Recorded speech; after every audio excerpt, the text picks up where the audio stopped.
Hello everybody. How are we doing, Realm Runners? My name is Charles Barton, otherwise known as Viridian in the Discord.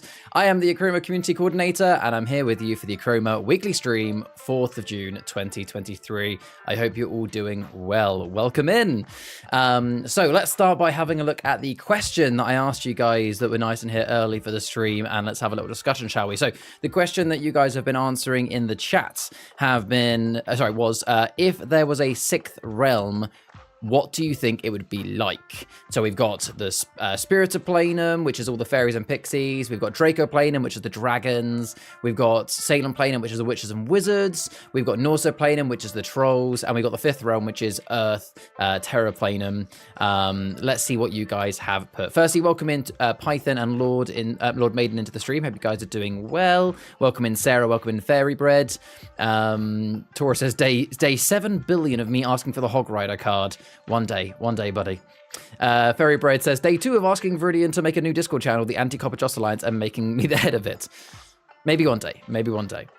Lewis says, I basically wanted to be like Monsters, Inc. Yeah, I put in the chat that I like the idea of a Monsters, Inc. realm, because it's kind of like the idea of all these like creative, colorful monsters. And I imagine that the doorways that they go into are kind of like the realm doors, going to then scare children in the Terror Realm. And I guess for them, the screams of children is like how they harvest Achroma or something like that. It actually works surprisingly well when you think about it. So I actually quite like that one, Lewis. Shame we wouldn't be able to do it if it wasn't for Disney coming for us. Dickon, welcome in. Great to see you, mate. Lord Main says, a desert with moles, snakes, and bandits and technology. Yeah, like a kind of Mad Max type deal. I think that could be really cool as well. I think that could be quite, I reckon that could potentially be a good Chronicle release. I guess moles, snakes, bandit technology, that probably would be maybe either Salem Planum, or maybe it could be something on the surface of the Norsoplanum, I don't know. But that could be quite cool. Heron, welcome in. UK Games Expo is good. Yeah, we're going to be talking about Games Expo today. And for you, the new realm is something to do with demons and demon hunters. Yeah, I'd love that. A realm from hell. That would be so cool. There's so much they could do with that. Dickon asks for a realm with elves and dwarves. Again, would be fantastic. And says to spice things up, the elves are Achroma, the dwarves are Achroma. Yeah, okay, yeah. Why can't the elves be the bad guys for once? I agree.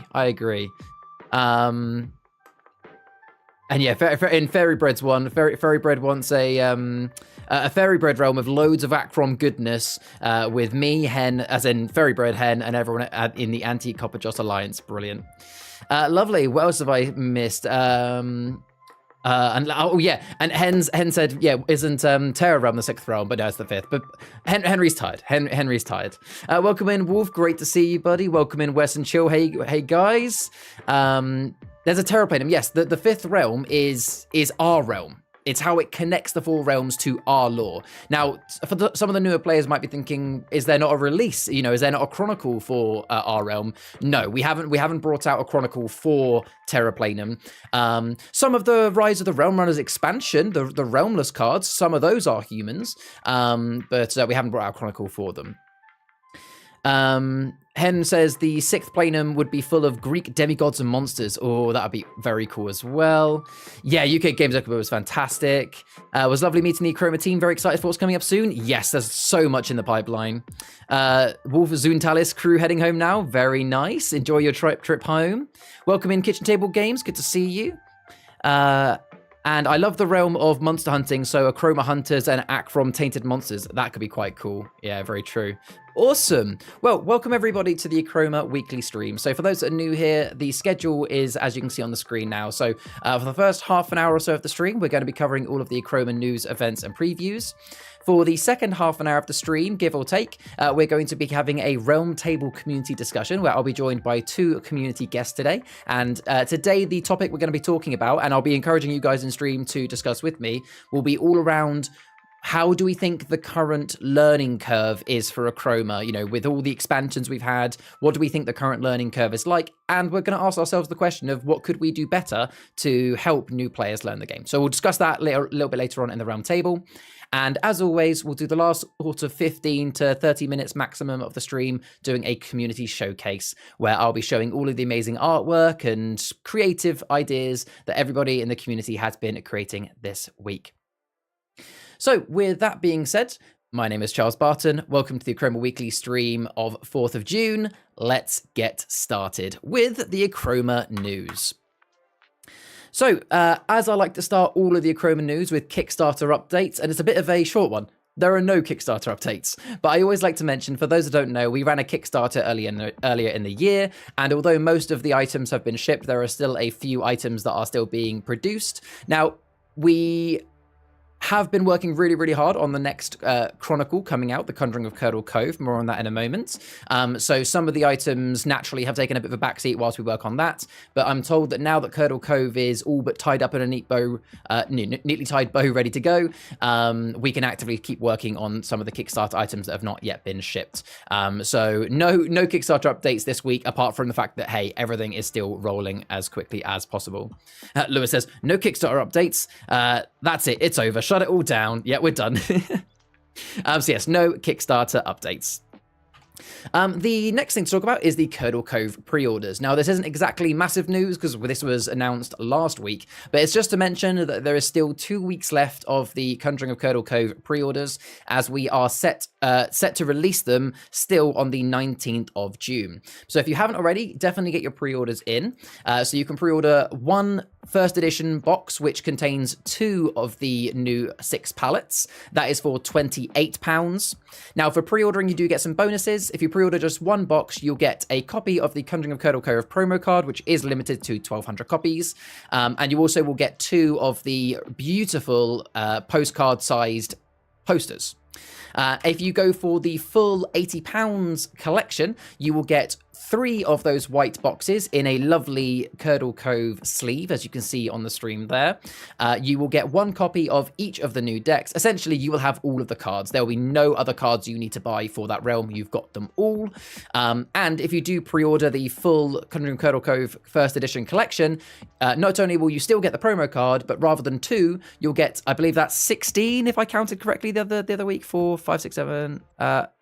No, sorry, just shy, 15 posters, which is absolutely epic. So yes, pre-order the full collection for that. It should be noted, these are limited edition. There are 200 of the first edition collections. So those are the ones that contain all 6 decks. And then there are 600 of the individual pallets. Now, obviously, any that we don't sell on pre-order will be available then just to buy in the store. But once they are gone, they are gone. So get your pre-orders in if you have not already. Ferrybread says, I was in Spain last week and the fairies kept biting me. Oh no. And Dickon says, we'll do after payday. That is understandable. That is understandable.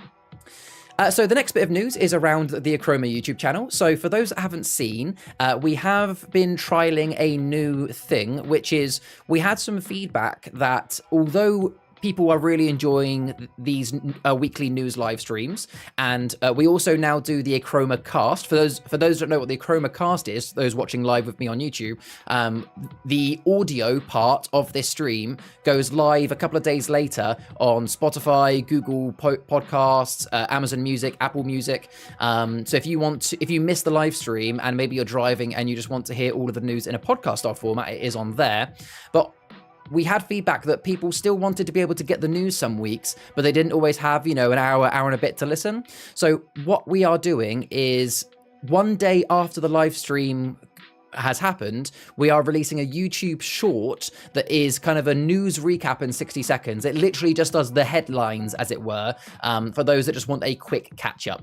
Obviously, there's still benefits to being here live in stream and listening to the Achroma cast because you hear all of the details, and you also get to hear things like the realm table discussion. But keep an eye out for those YouTube shorts if you just want to catch the news or remind yourself of the news nice and quickly. The first one went live this week, and we'll be aiming to bring out each of the new weekly short recaps on Monday evening. So for example, for today's live stream, it'll go live tomorrow evening. The next bit of news then is around the rules. So this week we have had a slight rules clarification. Now, I use the word clarification rather than change because, to be very clear, what the rules have now been clarified to is how it was supposed to be played. It's just that, and in credit, this is a fault of the website, not you guys in the community. The way the rules were written, it made it not realize it was this way. So let's explain. So how the rules previously looked like, there was a line that said that you could not attack with a character that has entered your canvas that turn. So, you know, like a summoning sickness. Now, how the community was playing this, understandably based on that wording, was that if you claimed a character, or if you use role reversal, for those that are new to the community, role reversal is a 3-shard card that allows you to swap a character on your canvas with someone else's. We were playing it in the community that if you role reversal a character, because that character has only just entered your canvas, you therefore couldn't attack with it. Turns out this was not how we were supposed to be playing. The rule about kind of a summoning sickness is purely about deploying.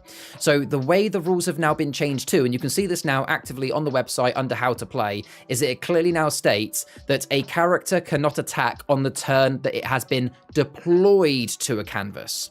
So if you play cards with the keyword claim to claim a character, or play cards like role reversal, and there's a couple of others that allow you to kind of swap characters or take someone else's character, then that character you've just taken can attack on the turn that you claimed it, which does make claim and cards like role reversal much stronger. Yes.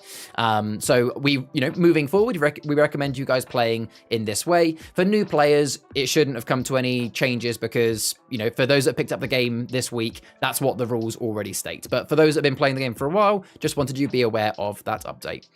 Lewis says claim is so strong now. Absolutely it is. Heron says so true. I finally got Wishwell. Very nice. I've always played claim that way. Fantastic. If you're already playing that way, then that is brilliant.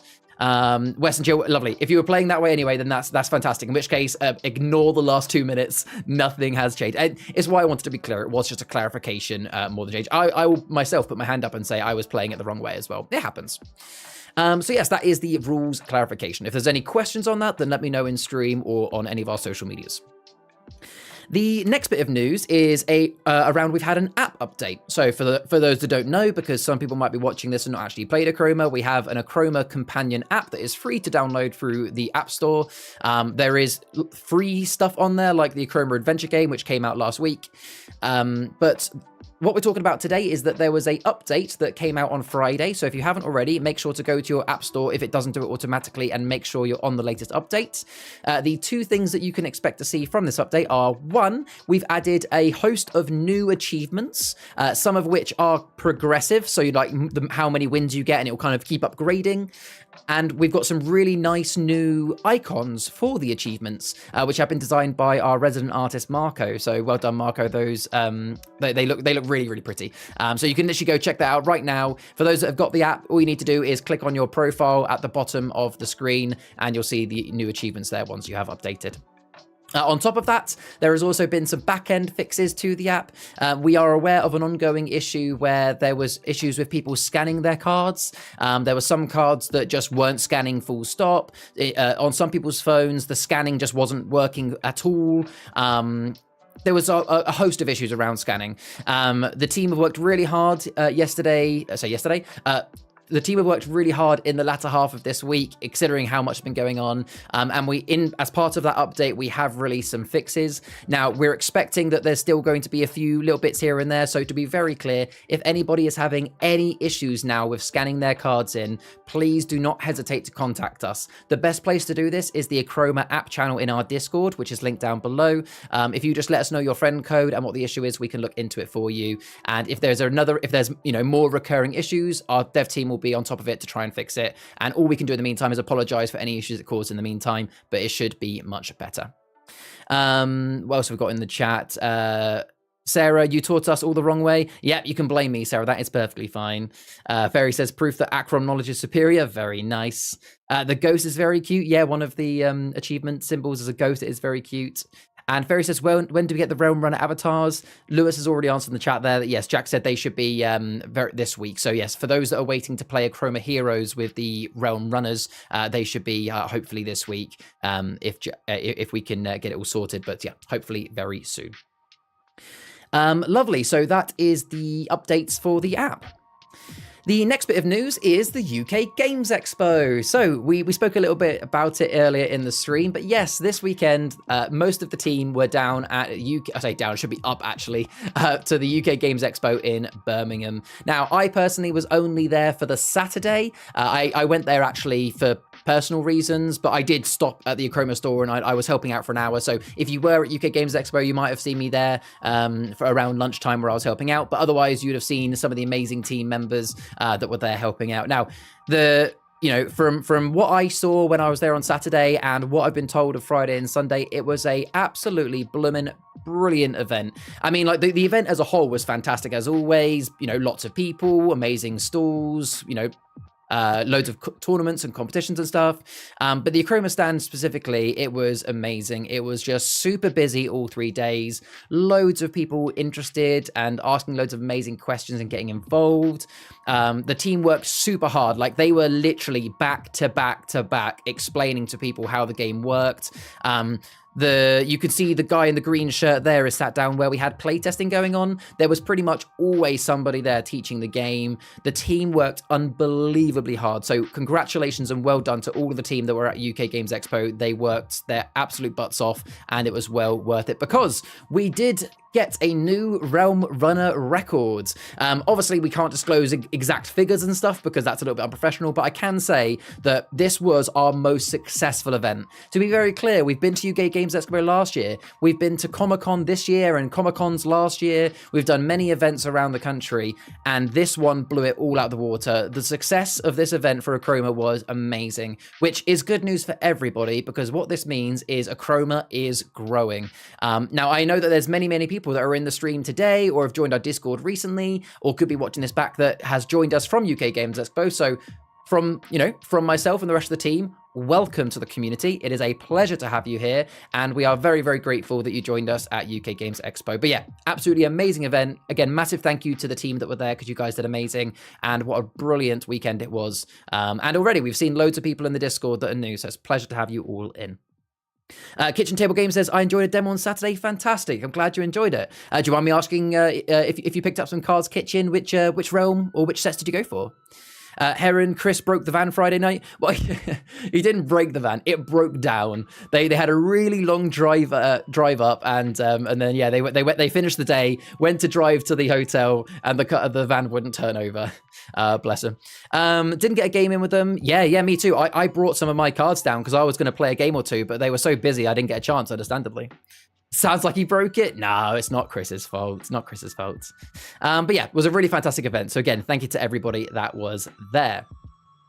The next bit of news is just more of a reminder for those that have been here in the last few weeks' streams or Achromacast. You'll have heard me say this before, but I just like to remind that the Achroma Salem Spring promo is still running until the end of June, so the 30th of June. And how this works is that up until the 30th of June, if you make any purchases either at our events or online or in our official store that is £20 or more, you will get a Salem Spring promo card. This is a limited edition card for the Salem Planum. It is an action, cost 2, steal 2. There is only 1,200 copies, and once this Achroma season is over, they will be gone. So if you want to get your hands on the limited edition card, make sure to get a purchase in before the end of the month. Now, to be very clear, that we are aware of a recent small batch of orders that have been dispatching, and people didn't actually get their Salem Spring card. All we can do is apologize for that.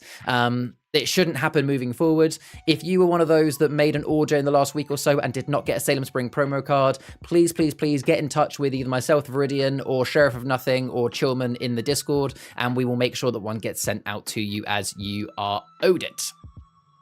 And yes, as Lewis has said in the stream chat, it was my next point of call, that the sale ends tonight too. So we had a sale that was going on during the UK Games Expo. So for those that were at UK Games Expo, you guys know that we were doing a sale, which was if you buy one if you buy one Achroma palette, it's £20. That's the standard price. If you buy 2 boxes, it was £35, so a £5 discount. And if you bought, was it 5 boxes was £75? I think there might have also been a 3 boxes for 50. My apologies, I should have gotten the rest of those stats on my notes. But essentially, it's all on the Achroma store. If you go to the Achroma store, you'll still see the banner on there. But to honor those that weren't able to go to UK Games Expo, that offer is also currently available on our website, and it does end at midnight tonight. So if anybody wants to get a last minute deal on some Achroma palettes, then make sure you get your orders in before midnight tonight. Obviously, there will be other sales in the future. That it's not the only time there's going to be discounts, but I cannot guarantee you when the next one will be or whether it'll be as good. So definitely go check that out.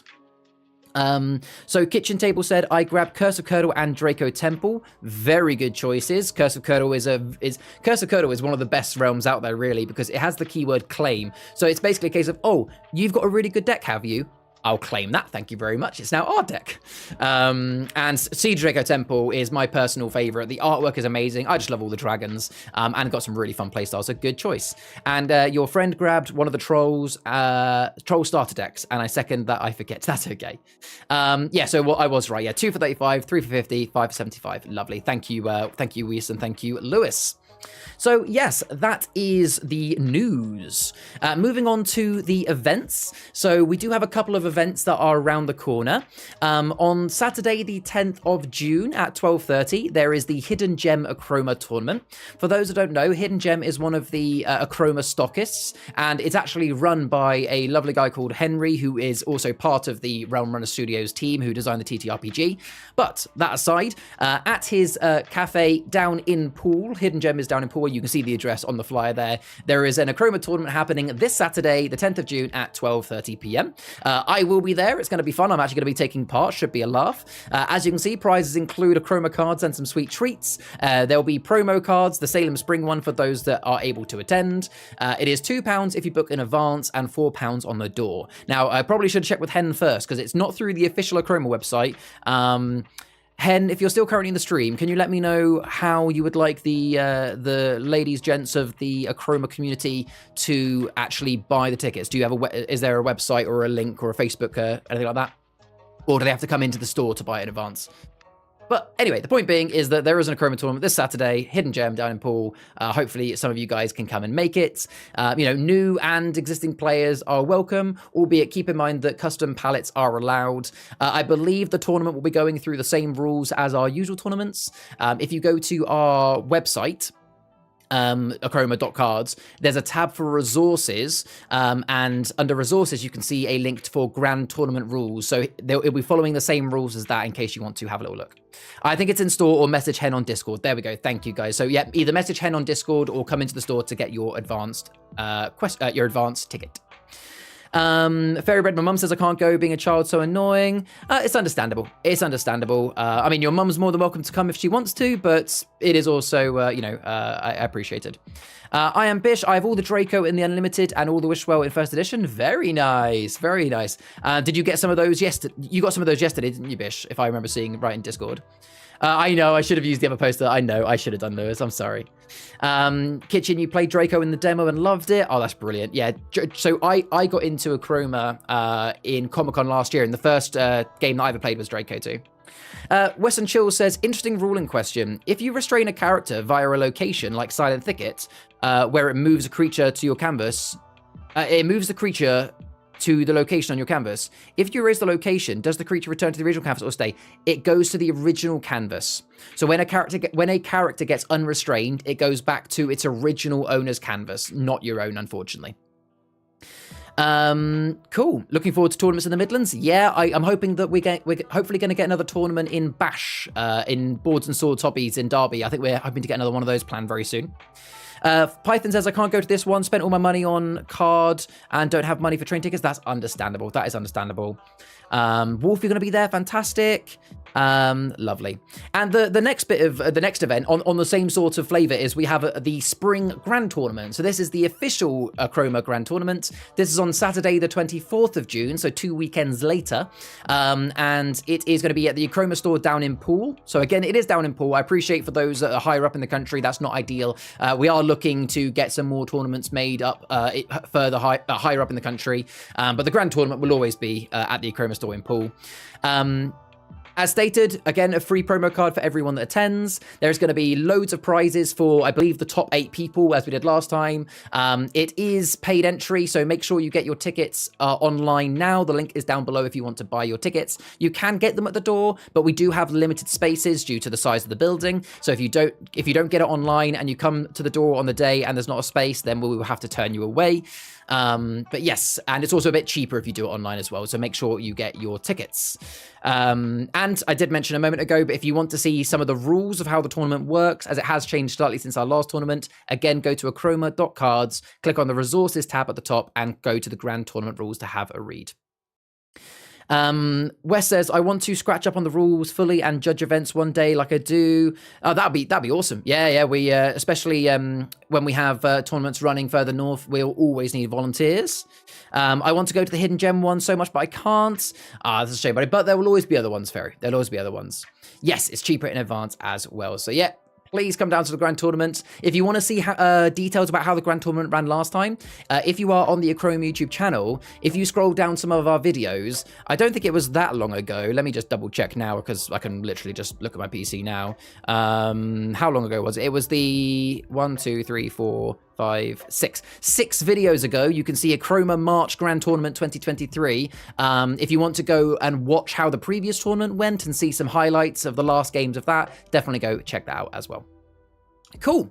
So that is the end of the Achroma news and events. We now have the Achroma previews. So this is where we get to see advanced showings of new cards. So in this stream, we're going to be having a look at some of the new cards from the next expansion, which is Achroma, A Conjuring at Curdle Cove. So to read more about A Conjuring of Curdle Cove or get your pre-orders, again, the link is down below. But let's have a look at some of the cards. Now, we did show on the stream last week, we did show off the 6 legendary cards, as well as some of the cards that are currently on the website. However, there's been loads of playtesting in the last few weeks, and this week specifically, there's been quite a lot of changes to the cards. So we're actually going to go through some of the legendaries again to see how some of them have changed. Derby is still alive, absolutely. So we'll definitely do another tournament in Derby soon, Richard. That'd be fantastic. Yeah, it was great, folks. Got some awesome decks and great players at those events to get down if you can. Lovely, thank you, Lewis. So, are you guys ready to see some previews? Let's do it. So, to begin with, these are 2 of the legendaries that I believe come from the Free Folk of Luxmorn faction for Curdle Cove. Now, we did see these last week. However, there might have been some tweaks, so let's go through them again. So we've got Lord Eldritch Willard. He is a 4 strength, 4 cost legendary. He has an ability, which is Secrets. Now, I did explain this briefly last week, but I'll explain it briefly today again for those that are maybe new. So the new keyword secret, how it works, and I don't have the definition up in front of me, so I'm just giving you the layman, the short version, is when you action the keyword secret, you can draw a card from any person's palette. So I can take a card from the top of your palette, and with nobody looking at it, it then goes underneath Lord Eldritch Willard. So, you know, the secret goes under the card that has played it. That card now becomes what we call the keeper. At the start of your next turn, or basically at the start of your turn, before you do anything else, you may, if you want to, erase the keeper. So you'd erase Lord Eldritch Willard, and you would reveal and deploy the secret underneath it. So there's a little bit of gambling there, but you are taking cards from other boards. And there's loads of cards that work with secret, so it can get a little bit more fun than that. So Lord Eldritch Willard has a ability, which is pay 1 shard secret. So with Willard, you can secret every single turn, but you're going to have to pay 1 shard to do so. So you can put a secret, you can take someone's card every turn whilst he's out, but you have to pay 1 shard. It's not a free ability, that one. And in the resolve step, you get to steal for every secret you have. So basically, with Willard, every turn you're stealing a secret and putting it underneath him, and you're also getting to steal based on the number of secrets. That's pretty powerful. He's awesome. And then the other legendary we've got here is called Asa, or Asa. I'm not actually sure about the pronunciation, so apologies if I got it wrong. She is another 4 cost, 4 strength legendary. She is Steal 2 in the Resolve, and she has a really cool ability, which is each time you deploy an action card, steal 1. So fantastic for action-heavy palettes. What we got in the chat so far? We'll definitely attend Derby vlog time. Absolutely. We actually did a YouTube short when we did Derby, so we'd love to see some vlogs. That'd be amazing. Sounds like my sort of chaos. Fantastic. Secret is really fun. Fairybread says, Otrix or Willard. I think it depends on whether you're going for a control deck or not. So it is a once per turn effect. When in Achroma, as long as an effect doesn't say the word action, it's once per turn. So if it says action, it's do it once. If it doesn't say once per turn, it just says the keyword, you can safely assume it's every turn. But you do have to pay 1 shard every turn to do it with him. Yeah. If Willard is killed through attack, what happens to the secret cards? They are removed. So that is one of the things, with Willard specifically, you ideally want to keep your secrets for a long time because you want to then get loads of steel. But at the same time, if he is erased or claimed, then the secrets are going to either go to the dregs, or if he gets claimed, they're going to have the secrets. And to be very clear, let's say you had like 4 secrets underneath Willard. At the start of your turn, if you were to erase Willard to reveal the secrets, you reveal all 4 secrets at the same time, and then you action all 4 secrets before they go to your dregs, or deploy all 4 cards. It might have characters and locations and stuff. Do cards with action effect count with ISA? No, it has to be an action card, not an action ability. So it have to be an actual action card. Yeah, good question. So yeah, feel free to keep asking any more questions if you guys have them, but those are the 2 legendaries. For those that are listening on the Achroma cast, you can see all of these images in the Discord sneak peek channel, which is where they're going to be after stream. Otherwise, we're discussing them. Wes says, I wonder if there's space for an investigate keyword to look at secrets. Maybe in the future. So the next image we've got here, by the way, we've got a total of, I think, 16 cards to show you today. We got loads. So we've got a couple of commons and uncommons. Again, these are part of the Free Folk of Luxmorn faction for this new set. So we've got a 3-cost character called Luxmorn Fisherman. He's a wizard.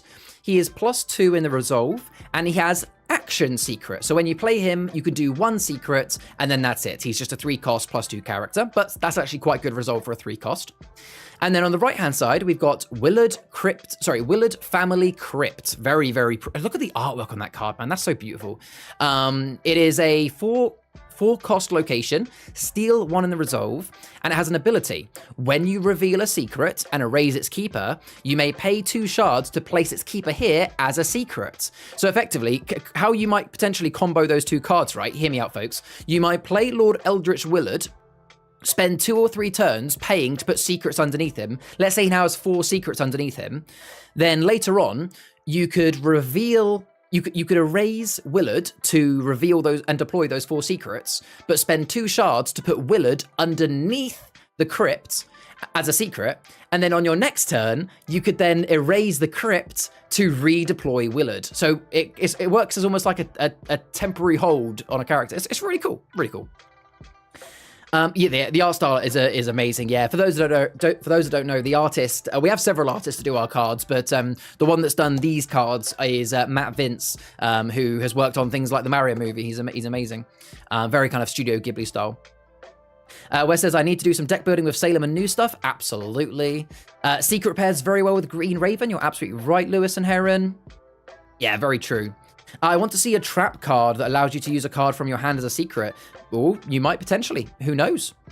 I know you will have the Explore site for the card database, but will Achroma be making up a deck builder in the future? So currently, we don't have an official deck builder. What I will say, Wes, is we do have a community-run website by Lewis in the channel. The website is called achroma.tools. It's it follows the same sort of pattern as our main website, so it's quite easy to remember. And at achroma.tools, you can actually build decks there, and you can get an image generated. It's really useful. But to answer your question, we are looking at doing an official one in the future. I think what was discussed is ideally we want to have a deck builder within the app, so you can kind of like save preset decks and stuff, but I don't know how far that's off, if that's still happening, but it is definitely on our radar. I'll say that much. So let's have a look at the next couple of cards we've got here. So we've got, again, from the Free Folk of Luxmorn, we've got Solomon's Influence and Solomon Rift. So we've got a action here. It's 3 cost. Reveal a character and deploy them for free.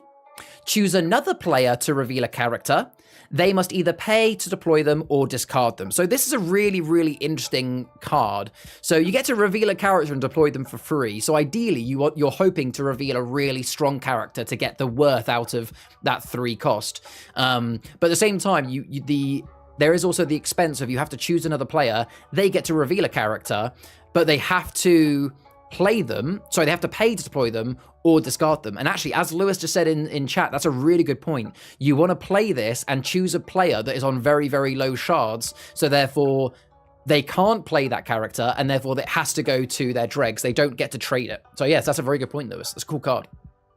We do then have Solomon Rift, which is a 5 strength, 5 cost card, character, I should say, +3 in the resolve. He is a rare. He again has the ability pay 1 secret, so same as Willman. And he also has a secondary ability. Once during your turn, you may look at a secret, and you may swap that secret with the top card of any player's palette. So there we go. Python, you said you wanted to... Well, I know, sorry, actually slightly different than what Python said. But yeah, this is really cool. So once per turn, you can look at a secret, and then if you decide, actually, that's a really bad card, I don't want that, you can put that back on top of any player's palette. So I could have taken a card from Lewis and then put it onto Taurus's deck to take one of your cards. It's really, really interesting. Make sure you count your cards at the end of games, folks, to make sure you've got all of your cards. Yeah, that's going to be hilarious. Oh, and that's going to be great if we ever do a 2v2 game mode. You're right, Taurus. So yeah, very, very cool cards there. Moving swiftly on, we now have the 2 legendaries from the Moonveil Sirens. Now, again, we did reveal these last week. However, they have both had some changes. So I just want to be very clear. So on the left-hand side, we've got Pearl of Kolkuda. She is a legendary, 6 strength with -3 in the resolve. Oh, damn. Hi, mummy. Which one are you talking about? The one on the left or one on the right?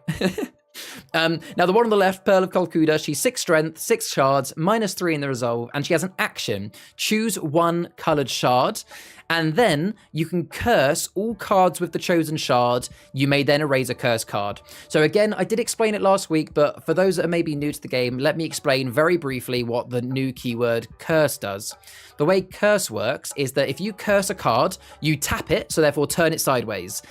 When a card is cursed, inherently it does nothing. So cursing a card just turns it sideways. That's all it does. But you then have many, many cards within this faction that then do something per cursed card you have. So it's kind of like a setup mechanic. You set it up by cursing loads of things, and then something else happens later on. So with Pearl of Kolkuda, you can curse all cards with the chosen color, and then you may erase 1 cursed card of your choice. Very, very cool.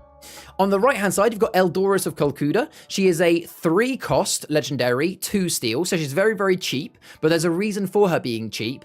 She has a very, very powerful action. Erase all cards that have the color red, yellow, magenta, or green. So that is a massive, massive ability to be able to board wipe should you be in a situation where actually there's lots of cards out with those 4 colors. Let's see, what else have we got in the chat here? The 3-shard legendary first time. Is there one in the... No, I don't think there is. No, I think you're actually right. I think they might be right, actually. We only have... I think that is our first 3-cost legendary. We've got lots of 2-cost and 1-cost in the Realm Runners, and I think all the rest are 4, 5, or 6. So there we go. That is an Achroma first. Not as powerful as Vortigern. Vortigern, I would say... I would say it is as powerful as Vortigern. Vortigern, for those who don't know, is choose 2 colors and erase all cards of that color. So this is 4 colors, but you don't get to choose, versus 2 colors, but you do. And you got to remember with Vortigern, you can't choose red either, because otherwise you'd erase himself. I think it's personally better than Vortigern, and you do get steel 2 rather than steel 1. What else have we got? Lots of Conjuring cards have blue, though. Yeah, very true. Very true. So this is mostly going to be for... I think the reason why blue hasn't been included is so that you don't hit too many of your own cards. But yeah, so those are the two legendaries that have had some changes for Moonveil Sirens. We still have some further cards for Moonveil Sirens. So we've got Moonveil Harpy. They are a Sea Witch.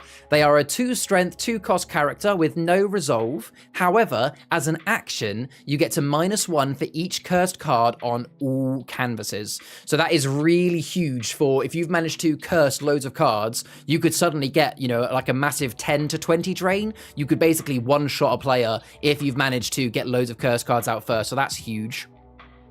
And on the right-hand side, we've got Kolkuda Dwelling as a location. It's a 3-cost, steal 1, and as an action, you can curse something. The Harpy looks like the Alt Art Ravaged one. You know what? It's not far off, is it? Not far off. Wolf's Love's Curse, brilliant. 3 shards to erase all chroma shards is just not okay. So the reason why the team went with 3 shards in the end, Taurus, because originally she was 5 shards, but the issue is if you make her a 5 shard cost, remember that means she'd also be a 5 strength. What was happening in playtesting, Taurus, is somebody would play Eldoris, which was originally a 5 strength. It used to erase everything, and after erasing everything, your opponents would now be in a situation where there's a 5 strength character. So unless you had an action to erase a character, you now can't play any more characters. So at least one of the downsides of Eldoris is, yes, it means that she's cheaper to play and get that ability, but she's also much easier by the opponents to then attack and get rid of afterwards. Hisano is a little bit worse, yeah, in terms of like more annoying, yeah. I never got to playtest because my printer trolled me. That's okay, that's all right. There'll be more playtesting in the future. Reusing assets, unforgivable. And yeah, in Salem, you rarely use those 4 colors and can work massively. Yeah, so I feel like going back to that legendary, I think Eldoris of Kolkuda is going to be one that's really good in multiplayer games, but in 1v1s or 3-player games, you might find she falls a bit short. But hey, that's why there's other legendaries. So we've looked at those 2. The next 2 I've got is Bahari of Kolkuda and Coral Crown. So we've got a rare here, Bahari of Kolkuda. He's a 4-strength, 4-cost heroic sea wizard with -1 in the resolve, and he has an ability. All characters on your canvas have protection from curse cards. So again, you can see how curses it synergizes as well. If you can curse other cards, this Bahari now has protection from them. For those who don't know, protection means you basically can't be erased when you attack a card that is cursed. So yeah, really nice. And then we have Coral Crown, which is a 3-cost -2 object of power, which is an object which states once during your turn you may curse a card. So it's just a really nice way of actively getting more curses out there. Anti-Achrom deck, Achrom faction, interesting. What do you mean anti-Achrom deck? Sorry, I'm not following. How is that an anti-Achrom deck? Out of interest. My deck has to change. Yeah. Goodbye, Ring. Hello, Bari. Yeah, Bari's going to be really useful. Python says, I'm really looking forward to the curses will be so powerful. Yeah, curses are going to be so powerful. Next, then, we have some cards from the Veiled Chaser Voyagers, which is the last faction in Conjuring of Curdle Cove. Yeah, this dude gives protection from curse. Which is applied by other Achrom cards. Yeah, I see what you mean, Taurus, but you're protecting it from your own curses, is I guess what you mean. What I mean. I mean, you could actually put that Achrom rare, I guess, into your own ability, into your own deck for Achroma. I see what you mean. Yes, maybe we're going to have a card that actually overtakes Funguar for popularity. So we do indeed have a cat, 1 cost cat, +1 in the resolve, and action, give a character divert until your next turn. So divert is another new keyword coming with Conjuring of Curdle Cove, although as we said last week, divert is technically a global ability, so you will see divert in future releases as well, not just Curdle Cove. Divert is an ability, it's similar to defend, so when somebody targets one of your cards with an action or ability that, you know, in any way, you can divert that action or ability onto your card. So let's say I had those exact 2 cards out, and let's say someone plays a Fireball, which is a card which is erase a character, and they say, yep, I'm going to erase your Hinkley the Navigator. I can say, nope, I'm going to divert it onto the Veil Chaser's cat. Well, actually, sorry, that's if Veil Chaser's cat had divert. I should have been clear. Let's do it the other way around. Hinkley has divert. So if you played Fireball to erase the cat, I could say, nope, I'm diverting it to the Hinkley instead. So it's a really nice way of defending your other characters from actions. So Hinkley is a 3-cost, 3 strength, +1 in the resolve with divert. So you can do it once per turn, albeit there's only so many times you can divert. You're probably going to get erased. And also, whilst he's on your board, all locations on your canvas have divert as well, which is really, really strong. What else have we got here? Yeah, chat is dead. Give him a name now. I mean, okay, we definitely need to think of. Maybe we'll do a vote in the Discord for the name of the cat at some point. Although Jeffrey, George, we'll do a vote. We'll do a vote in Discord this week. How about that, folks? Lord Main says the cat's expression. I cannot believe they let the man holding a bottle drive again. Yeah, pretty much. Taurus wants to call him Meatball. Fairy wants to call him Fairy Bread the cat. Pinky is the name of the cat. That actually would be a very good name. I like that one. Yeah, we'll do a vote next. We'll do a vote next week. You want to call it Charlie? That'd be cute. But yeah, we'll do a vote in Discord next week. All right, we've got a couple more cards to show you, and then we will get to the round table segment because it's we've been. Oh, did I just mute? Oh, whoops. Actually, just muted my my music in my headphones.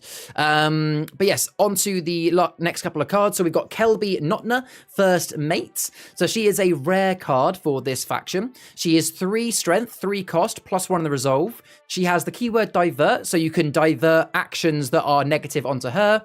And she also has protection. Now this is insanely strong, folks. You have a card on your board that can basically say, you know, if someone plays a fireball to hit your other character, you can divert it onto this character, but she has protection, so she can't be erased. She's kind of like the punching bag of your team. Yep, come on, hit me with all the erase cards, because she can't be erased. It's really, really cool. And on the right-hand side, we've got Navigator's Compass, which is a 2 strength object of power with a prevent 1 in the resolve, and it gives the attached character divert. Very, very cool. Pinky the cat, Brain the mouse. Yeah, that would be cool. Yeah, that legendary, that rare Kelby Notna First Mate is going into all of my Mage's Elite decks. She's going to be awesome. And then to finish it off, I believe I've got one more image to show you. Oh, no. That was the end of it. Yeah, that was the end of it. So that is all of the... Is that... Hold the phone. I feel like there was one more image. Let me double check in my... A little bit unprofessional, but let me just double check in my folder of my folder of tricks. I feel like there was one extra image because we haven't seen the legendaries. We haven't seen the legendaries for that. Did I miss an image? I did miss an image. I did. I knew I missed one. Don't worry, guys. I got it.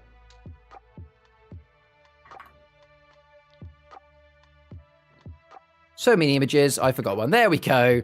I thought we hadn't seen the legendaries. Professional streamer. Yeah, mistakes happen. So these are the 2 legendaries for the Veil Chasers. And again, these have had some changes. So on the left-hand side, we've got Captain Casus, or Casus. I don't know how you say his name. I'll be honest. 6 strength, a 6 strength, 6 card character. All characters on your canvas have divert whilst he is on your board, and then in the resolve, you gain X for the amount of cards on your canvas with divert. So he's going to be really beneficial when you have lots of different characters out. And then, yes, we have a very, very new... I mean, it's not new to have a multiple ability card, but we've never seen one laid out like this. So for those listening on the Achroma cast, you definitely want to check out the sneak peek channel of the Discord to see this.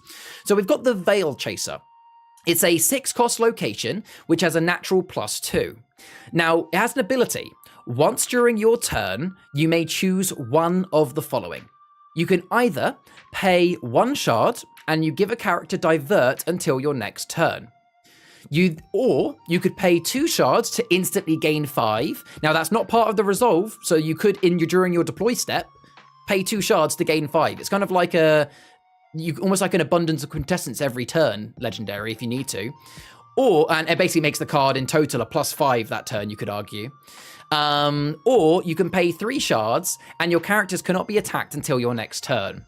So the Veil Chaser, just like a big ship would do, it has lots of different uses. You can either give a character divert, gain some extra shards this turn, or you can make it so your characters can't be attacked. A very, very interesting legendary, and it's going to be very, very cool to see how people put that to good use. The card layout is interesting. Hopefully the feedback is good. Multiple option effects. I love that. Much more flexibility. Absolutely. Veribird says, Veil Chaser is similar in the action design as my custom character card I'm working on. Oh, very interesting. Most complicated card. What? It's not too complicated. It's just been. It's just you've got options, and we've just laid it out differently. Casus is going to compete with Huxton for daddy status. Yeah, look at that chin. +3 seem as. Yeah. So, if you were doing the +3 one, Heron, it effectively becomes when you actually look at the fact you're gaining 2, paying 3, essentially, you're actually only losing 1 shard per turn to have it so your characters can't be attacked. But you're also then, considering this costs 6, you're going to want to at least have a turn or 2 where you actually do the +5 or, this is going to be one of those things where it's really a situation. Do you need divert? Do you desperately need more shards? Or do you want to protect all your characters? And on every turn, that's going to change. I wonder if you could do a watercolor edition of existing cards. So we do have some alt art cards, Wes. They came out with our Kickstarter recently, and we did have a couple of artists get involved in those. I imagine in the future we might do some more alt art cards, and we might look for some more artists to do those. Who knows? So yeah, definitely something to keep in mind. Sarah says, I like the layout. It's a free abundance of quintessence, basically. Yeah, but for a legendary, getting an abundance per turn, I think is fair. It basically becomes if you do the middle one, Taurus, it essentially becomes a +5 location every turn, which is strong, but no different than some of the other powerful legendaries. I mean, look at Captain Cassius. You've only got to have 2 or 3 characters out, and suddenly that's a +3 or 4. Hey, Dan, welcome in. Pronounce Cassius. Cassius, there we go. Thank you very much, Dan. I appreciate that. I'm terrible with the pronunciations. I feel like I should have a lesson of how to say all the cards before I ever get my hands on the stream. But yeah, what do you think, guys? You enjoy those? Now, I should say that we are going to be revealing many, many more Curdle Cove cards over the next week. There will be some that are going to be on other platforms as well. Some of our other content creators are going to be given some to be shown as well. I'll let you know on our social medias and live streams where you can see those other cards. But for now, that is all of the previews I have for you this week. I will post all of those previews in the Discord at the end of the stream. Wow, that was a really long Achroma news events and previews. Normally that takes half an hour, but we did have a lot of cards to go through. Lord Main said, did they change it where you couldn't pick the same option? Yes, they did remove that, Lord. We removed that and may instead have the 3 options instead. So you could just pick the same one over and over if you wanted to. Fairy Red, how to say Copper Joss? That one card we don't like. We love Copper Joss, really.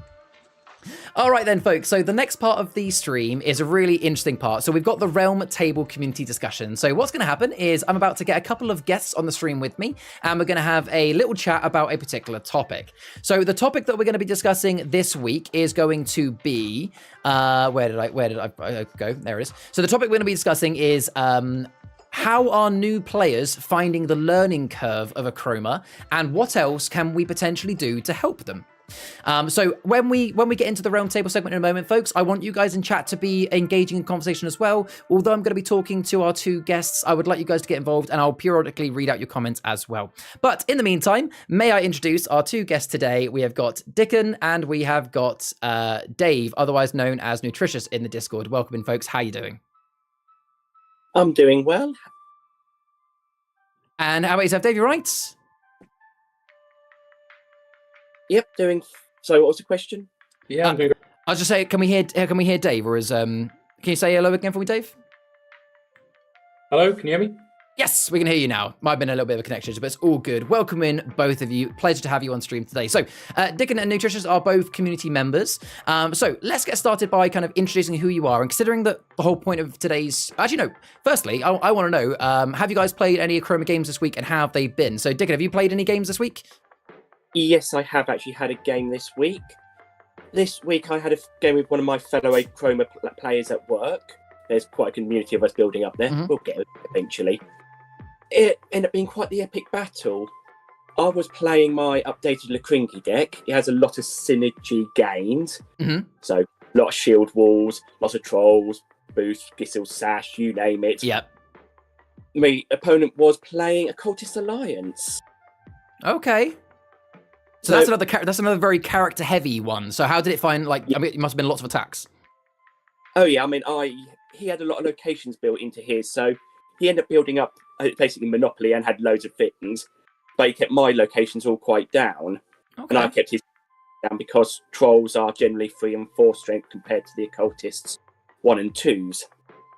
So I had control, but he just kept knocking me down. I mean, I don't have any prevent in that deck, so he was draining and stealing me for 6 or 7 a turn. But because of the synergies, I was gaining 8 to 15 a round. Oh, so it's a proper push and pull. Oh, Very yeah. nice. I mean, at one point I was down to 1 shard, but I gained 19 that round. Awesome. He then killed Astrid, because that scuppered that move it for the next turn. Yep. In the end, he won with a Chroma victory for an Occultist Alliance player. Yeah, because he was just stealing so much from you. Yeah, he just could not drain me out. Brilliant. And I love games like that. Yeah, and we looked at our palettes at the end. Both of us only had 5 cards left. Nice. Almost decked out. A deck. Awesome. And what about yourself, Dave? Do you have any good games this week? Yeah, I have. I've been playing my son actually. So because I was playing my son, I went back to the kind of the standard palettes in Draco, and I was playing Drakes. He was playing Denizens, and it wasn't an epic game because he destroyed me every time really quickly. Now, was it a skill issue or was it a palette issue? Do you reckon? I think it's 100% a skill issue. But yeah, I just couldn't get enough shards. He was just taking everything out before I had a chance to build anything up. So he is very good at games. So yeah, skill. I'm not going to blame the deck. Fair enough. Yeah, and honestly, in 1v1s that is how it tends to go. Is that I for those that play against me, I always highly rate control cards. If I'm in a 1v1, if I have a fireball in my hand, I'm not going to wait for you to play your legendary. I'll use it on just a little location, because just if you hold onto control cards and let your opponent build a big canvas, that's it. They're gonna run away with it. If you could just you play a card, I take it away. You play a card, I take it away. Then yeah, really helpful. So just a couple of things in the chat, just quickly. Wes said, I noticed Divert isn't on the how to play in keywords. So the reason why that's not on the keywords yet is because the keywords we've looked at today haven't actually been released yet. They come out, that's the set currently for pre-order. Once the cards have actually been released, that's when it will go up onto the website, just in case there's any changes before go live. Ferrybread says, me, when I play that people have played a game last week, thinking about the 15 games I played in the last few days. Yeah, you play a lot. Cool. So let's get to the topic at hand then. So we're talking today about, how it's like to play a game for the first time. So just so people listening can kind of get an idea of where our opinions come from. Dickon, when did you get into Achroma, and where, if you don't mind me asking? Right, so the friend I had that match with, I give lifts into work, I do. And this was January, February time. He was mentioning this new card game that he was being introduced to by a friend. And that friend was introducing him and Taurus to it. I then adopted it a bit later, and we've now got another person who's joined in. Nice. Bought cards at Expo 2 weeks ago or the week before. Okay. But yeah, so I started hearing this and he was describing it, and I was like, that sounds interesting. Got 2 factions. I mean, I was getting confused by the names because you had Achroma and Chroma. I was like, sorry, what's the difference between the two? Yeah, I get what you mean. Yeah, but now it's Achrom and Chroma. Yes. But yeah. And then my first... Hang on, I'll let Dave go on. Yeah, it's fine. So about, you said January, February. So what, about 4 months or so that you've been in the game? 4 months ago. Cool. And so what about yourself, Dave? So how long have you been playing the game? I've been playing about a month, but I found out about it about 3-4 months ago in I think it was Tabletop Magazine. I saw like an interview, and I loved the card art, and so I actually started using the card art in school because I'm a teacher. I started using it to help with writing. Oh, that's so cool. The kids loved it. They found it really interesting, and I kept wanting to buy some. I actually started a school club and kept wanting to buy some for myself, but I'm a collectionist, and I knew if I go first edition, I'd have to get everything. So yeah. I held off until the Kickstarter, and then I went for Draco when it arrived, and it's I loved it ever since. I've been playing about a month, so not super long, just enough to get into it and get a good idea of how to play it, but now be overwhelmed by just what there is, and the different synergies and stuff. So I love that you're using the artwork of Achroma to help teach your class before you even bought into Achroma. Just the artwork alone, you say? Yeah, just the art. So I love the art because it's so clean. Like the design of each card is just so, really, really clean. Really, and it's got really nice tone to it. So if you look at the difference between the Achroma and the Achroma, the difference in colours and difference in tone, it's really good for picking out just visual stimulus and how do you describe these different things from a literacy point of view. They started from there, and then we started thinking about doing a school club, and from there it just grew. So it's because of the way the art is, it really, really speaks to kids. My kids at home, they love it, and it's really powerful in that sense. So that's how I got into it. That's amazing. So so you've been playing for about a month, but known it for a bit longer. Dickon, you said about 4 months. And for me personally, because I'll have a few opinions on our topic today as well. That I got into it in May of last year, so I've been playing for just over a year now. I got into it at MCM Comic Con London. So yeah, I've been playing for about a year. So that brings me then openly to the kind of the main sort of thing I want to talk about, and that is I'd be interested to hear from all three of us how we found the learning curve for Achroma. And if I can just start by kind of with a entry point, because when I first got into Achroma, at May last year, there was only 2 releases. It was Curse of Curdle Hill and Draco. So I found it really easy to get into because there was only 4 or 5. There's only 4 unique keywords and a small handful of global ones to learn. There was only a total of 120 unique cards, whereas now I don't know the exact number off the top of my head, but I want to say it's easily around 400. It was much easier for me. So for me personally, I found it really, really easy. I kind of had no complaints, as it were. Dickon, let's come to you first again. So how did you find the learning curve for Achroma? Or finding it if you're still learning? Yeah, that is true. Due to the segmented nature of the realms, you can focus on just one realm. I mean, I started playing with one of my friends borrowed his troll deck, and I started playing with the Bruscavi. So I learned how to try and use them, and then I was like, you know what, I like this, I'm going to buy, and I bought the Lakringi collector's box set and a couple of other cards. So I learned the shield wall, how that works, how objects work, how the interactions are, and how they all come together, and formed quite a good game deck. The Norso traders, I found a lot harder to get my head around. Yeah. Because to me, it's almost counterintuitive to just keep trading away your cards. Because like most people, I have a deck full of good cards. Why do I just want to get rid of them? Keep trading them, yeah. Yeah. I mean, it was at the Grand Tournament, Sarah Jane, she showed me how to properly use Trader's Lifeline to get that real big kicks and boosts out of it. Yeah.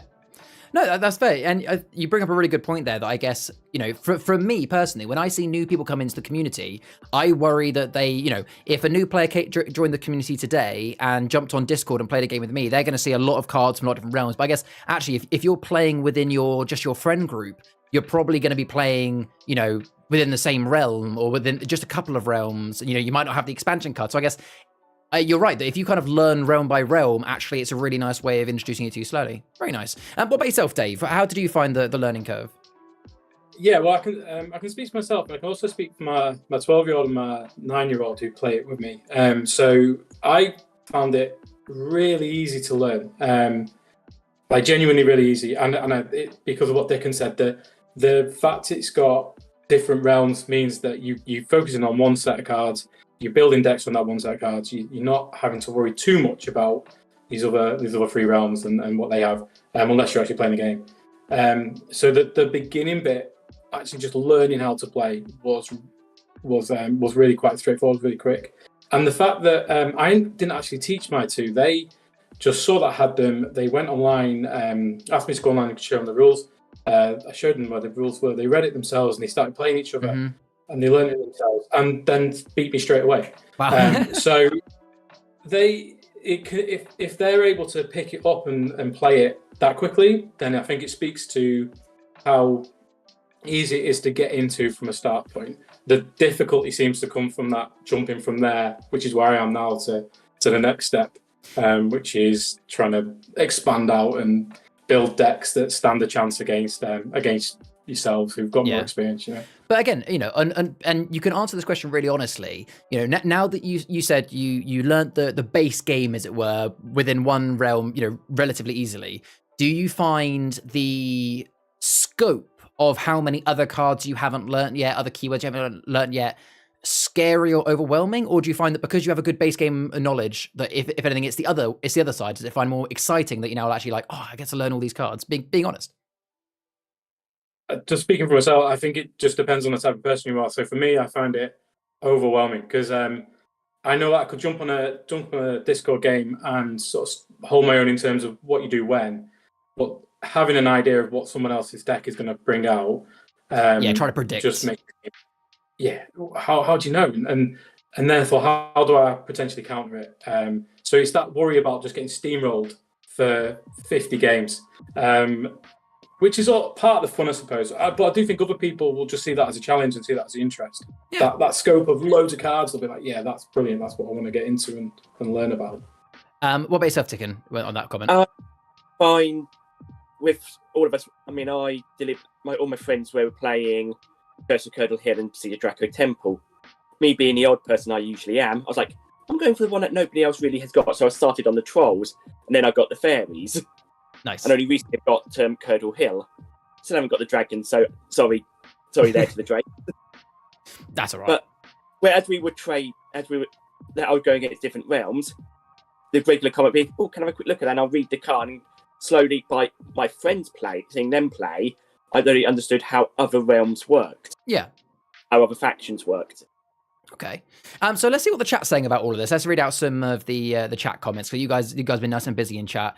So Wes said, well put. I think this was to yourself, Dave. Well put. I think card games could be used in schools a lot more to help develop social skills and logical processing. I used to be a maths teacher at a secondary school and ran a TCG club, so there we go.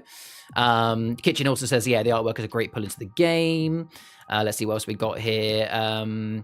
Wes also said, from being a TCG player of 20 plus years, there's a lot of transferable skills from other games, which is a big win. Yeah, I mean, for those that met me at UK Games Expo yesterday, the first question I always ask anybody when they say, explain the game to me, is I say, have you played Yu-Gi-Oh!, Magic the Gathering, or Pokemon? Because if the answer is yes, then I can just skip over certain elements because you'll just get it.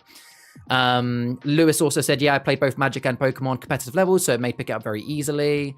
Ferribird says a trader can be on 15 shards. Yeah, they can win really quickly. Wes also said, I love how much scope and potential this game has. Genuinely very excited. It's been a while since I've been excited for a game. That's as a new player into the game, that's really exciting. Yeah, thank you, Wes. Same here from Heron, coming from Yu-Gi-Oh! And Dragon Ball was easy for me. Taurus, who is Dickon's friend, says, I first time Dickon's trader deck and won a 3-man game easy style. Calling you out there, calling you out. And Sarah's got a really interesting comment. So Sarah had never played a card game before Achroma, but loves it, and so does her son. Yeah, they're big in the community.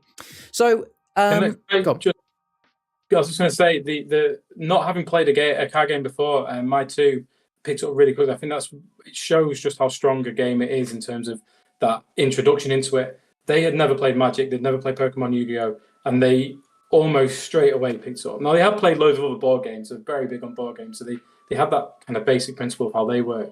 But yeah, they were just able to read it themselves, read the rules themselves, and then play a game between themselves, and it was almost perfect. And so, they're really, really positive. And I know that if the creators of the game, Jack and Rachel Constantine, are listening right now, or if they're in the stream or they watch the live stream, that will be music to their ears, Dave, because in case you didn't know from, I'm not sure how much of the showcase or anything you saw, but for Jack and Rachel, they have 7 kids themselves. When they designed Achroma, they obviously wanted it to be, for adults, and they like the idea of a competitive scene, but one of the main things they wanted was for it to be easy for kids as young as, I think we actually say on the box 8 and up, but I'm pretty certain 6 and 7-year-olds have played it. So to hear that, other kids are just picking it up easy will be music to their ears. So I'm going to catch up with the comments, then I want to move us on to the next part of the topic. So Bish said, I keep getting smashed by a painter's deck thanks to Ashness. I've had to build a deck to combat it, but the only issue is the deck is only suitable for painters and it's hard to learn all the different elements. Very true. Wes said, I spent the same demoing One Piece. Yeah, you always ask the question, have you played an MPG before? And Kitchen said, we did a 4-player game. It felt like Magic Gathering Commander game was good to pick up. Awesome. And yes, Sarah's 6-year-old loves the fairies. So moving us swiftly on to kind of the second half of this topic. So we've kind of discussed a little bit about the learning curve of Achroma. So, and this is more of like a what's the right word for this? a board blast exercise of like how, I'm being the Achroma community coordinator. It's good to get feedback from you guys in the community of how can we in Achroma do even better to introduce people to the game and make that learning curve easier. So actually, coming on to your first point, Dave, because I thought about this when you said your comment. Do you think it would be worth us, obviously we've got the Achroma Canvas game mode, which is our sort of bread and butter. We've got Achroma Heroes, which is kind of like stepping up a level. What if there was almost like a separate version of Achroma Canvas that was like, you actually choose a realm and your deck has to be from that realm. So if you're learning the game, you could be like, actually, I've only got Curdle Hill. Can we do an Achroma Canvas Curdle Hill game or something like that? Where it's almost forcing the other players to say, let's just stick within this realm. What do you think, Dickon? Yeah. Oh, sorry, I just thought Dickon was nodding, so go on first, mate. Well, my response to that would be, when you're going to ask what do I think you could do, mine was going to be a start set where it was focused on one realm and then built out from there. And it's basically the same point that you have that realm, you play within yourselves, and then within that start set, there's what would you look out for from other realms? What are their strategies? And then you can choose from there what you think you like the sound of. But you're also kind of pre-warned as to what they might be. Just thinking that there's a lot of people on Discord and things like that, and will watch streams, but there's also a lot that don't and won't necessarily have the same exposure to the information that you have if you're following along on Discord. Yeah, I agree. My point would be that try and give them as much information as possible, and you're more likely to see them come through into the community and play more games and spread the word of the game. So what if we did something like, you're absolutely right that, for those of us here in the live stream, those listening on the Achroma cast, those in our Discord, it's let's be honest, likely a very small percentage of the overall community, because a lot of people, because of the very nature of this game, will buy it, take it home and just play with their friends and family and never look at those sort of socials. And I imagine that those sorts of players probably aren't looking at our website either, but they will be looking at the app because they're playing it. So what if we maybe put something in the app that was, how we have like the tutorial section, which kind of teach you the game. How there are those like 4 videos, main step, end step, whatever. What if we had like somewhere in the app, which was a short video, which gave us like an introduction to each realm, where it explains, in this realm, you get these 2 keywords. This is what to expect if you're playing or going against this. What, something like that? That would definitely be helpful, especially if you can link it to the realm that you're currently playing in. It makes life easy. And then you're like, I'm playing this, and then, what does these realms specialize in? Okay. I agree, and I also think that if you can have a little bit of a strategy as well, what does your deck do, and even what you're trying to achieve towards the end of the game, so that people have a chance to, before you even start playing, you kind of know when these cards come out. Okay, this is what I'm aiming to do. Yeah. Okay. Obviously, if we were to build something like that into the app, it would have to be based on the pre-constructed decks, because if it was a custom deck, that'd have to just be a conversation, I guess, you have the players. But yeah, very good point.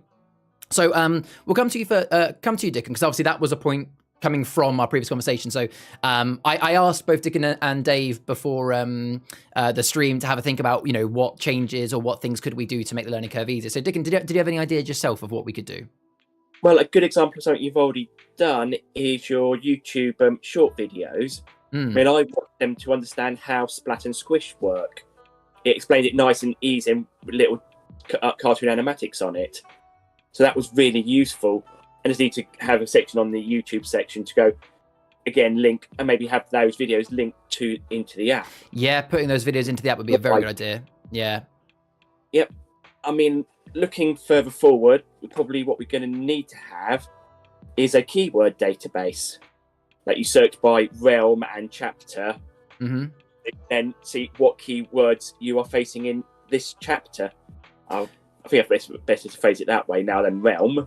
When you say a keyword database, do you mean like a separate database, or do you mean on our explore.chroma cards database having like a keyword filter, so you could filter by claim and see all the claim cards, so you can kind of understand what claim cards could be coming your way? Is that what you mean?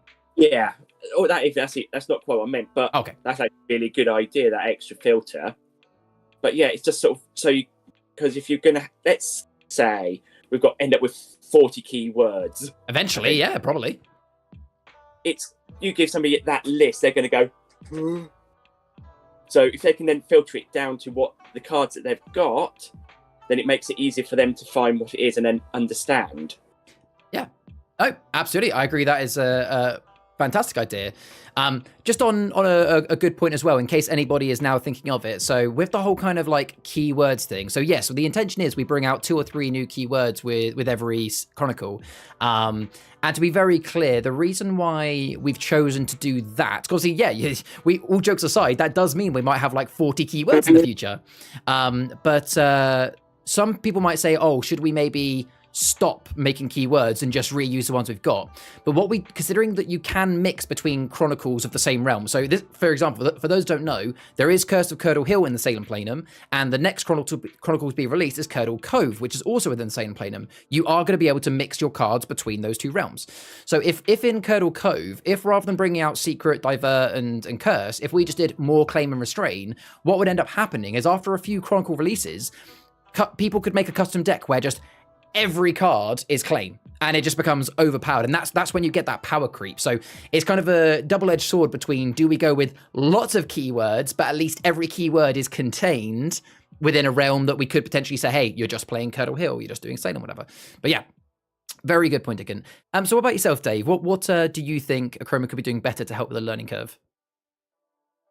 I think from the point of view of how we played it a month, I think we've kind of covered a lot of the things that I'm looking for. But I agree with Dick, and the keywords are so important that it's about making them as front and center in every release possible that you can, to try and get as much information about how they work, about why they work, how you counter them, and the only difficulty being that because people are constructing their own decks, you can't control what those mixes and what the synergies are going to be, or how those synergies develop. So it's more about looking at possibilities and trying to give people the possibilities that these keywords offer, and then taking and letting them from there trying to find out by playing as many games as possible that they can. But at least then when you go on against someone and you know that they've got a certain type of deck, you kind of know, all right, I kind of got to do this to stop that as much as possible. That's the bit I'm trying to do now, basically. I'm trying to learn these keywords and figure out, well, how am I going to do anything with this deck that I've made? And it turns out to be rubbish. And let's be honest, when you look at it bluntly, if as a player like yourself that's trying to learn the other keywords, the only real learning materials that are out there right now to learn the keywords is at the bottom of the how to play page, and admittedly a couple of the YouTube shorts. I will happily put my hand up and say, I'm aware that we haven't got a YouTube short for every keyword yet. It's something that we need to get out when we can. We've just been busy. But when for someone like yourself right now, it's only really the how to play page or just playing games. So I think keyword seems to be a common thing that we need to get better learning materials on, and probably specifically in the app for people outside of the community. Let's have a quick read of the chat, and then I'll come back to you both to see if you have any other ideas, and otherwise we'll start to wrap up. So let's see what I missed in the chat. So I'm skipping past any comments that aren't specifically about this chat, so sorry folks if I missed your comments. So Lewis said for me it would be having comprehensive rules. The site is good, but a more complex, more detailed set of rules would be really good. See, I personally think the opposite, Lewis. I think that the rules as they are on the how to page is actually, that's the comprehensive set. But I was actually going to suggest my idea for what I think we should do. And I know this is talking weird because I work for Achroma, so maybe I should just go ahead and do it. But, suggest to the team, is I think that we should have a cheat sheet, as it were. I thought there should be just a one-page document, ideally A5 page, make it as small as possible, a cheat sheet that just has the basic details, as best as possible. I know that's quite hard to fit on one sheet, and that could be something as a PDF that people could print out, or even if it's just a sheet of paper, could we include in the box sort of thing, for that reason. What do you guys think about that? I completely agree. One of the things I was going to say about having a starter set is you can have that printed out resource there, and then you can start thinking about the lore and a bit of the wider stuff that if you don't look online, you're not going to get access to. That can be included with it as well. And I just think there's so much there that you could add with those, with just a little bit of a printout, which I know costs money, but ultimately might help people get into it. Yeah, very true. What about yourself, Dick, on that point? Yeah, I think definitely a cheat sheet. I mean, like when I first started with the shield wall, I was trying to understand, hang on, does my health increase? Or is it my attack strength? No, I Yeah. had to then look. No, it's the attack strength. And yes, it's everybody. Yeah, I know. I absolutely agree. Yeah, it's not as clear when you just read shield wall. Okay. Yeah, and that's where I think the shorts in the app would be much better. What else have we got in the stream? So they like the idea of your keyword filters. Search by typing a keyword. Lewis says, just we're talking about the database a little bit here.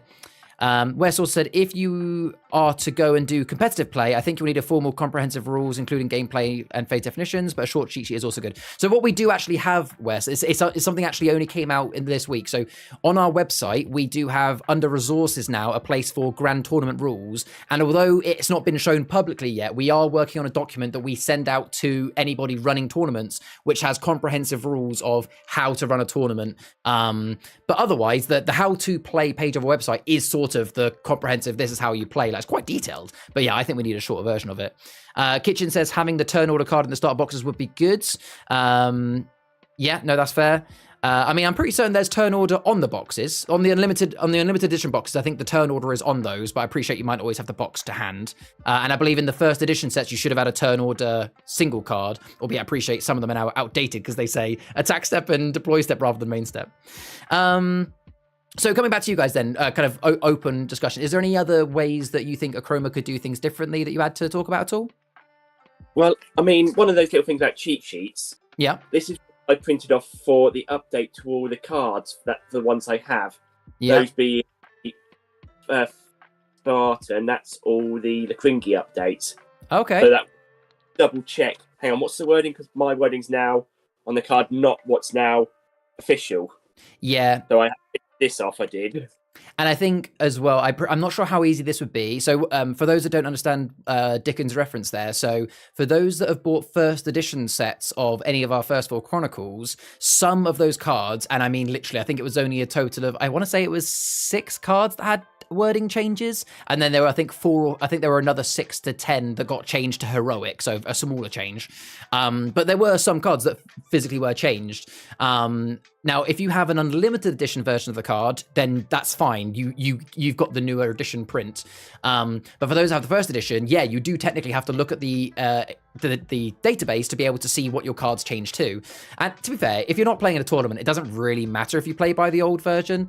But I don't know how hard it would be, but I definitely think putting the explore at achroma.cards database somehow, I don't know how, whether it would make the app too hard to run, but putting that into the app would be so important, because again, I would hazard a guess that the large portion of this community, not even just in the live stream, and also that are on part of socials, don't know the database even exists.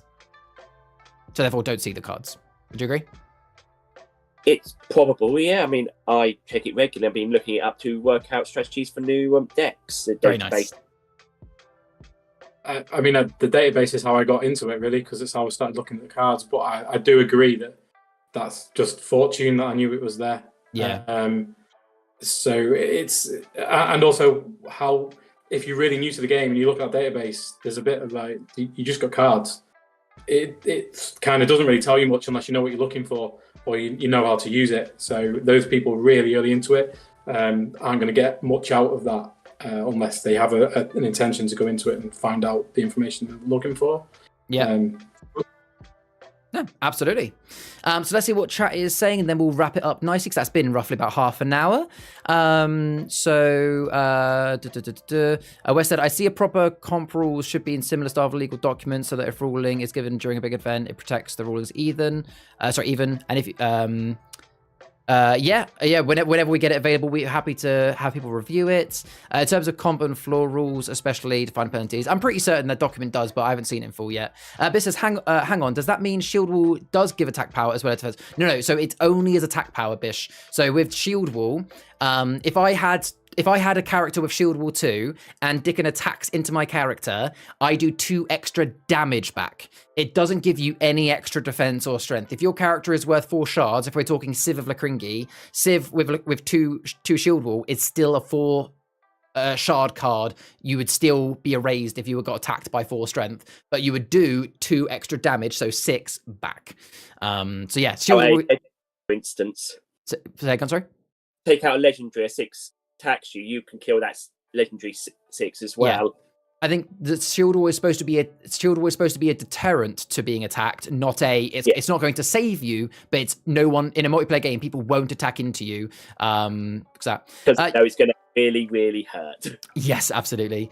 Lewis says you kept that grand tournament page quiet. In fairness, I did mention it earlier in a group chat, but I don't think you were in that one. And in fairness, it only went live this week, Lewis, so I did mention it in the stream earlier on.